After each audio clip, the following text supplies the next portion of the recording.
রাগ না থাকলে ভালোবাসা তো ভালোবাসাই না, রাগ থাকতেই হবে, তাইলে ভালোবাসার মর্ম বোঝা যায়। চিল্লায় বলেন ঠিক কিনা?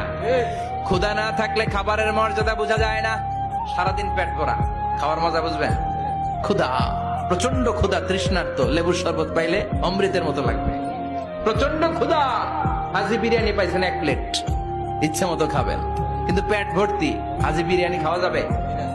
এজন্য রাগ না থাকলে ভালোবাসা যে কত দামি, ভালোবাসা যে আল্লাহর পক্ষ থেকে কত বড় নেয়ামত বোঝা যায় না।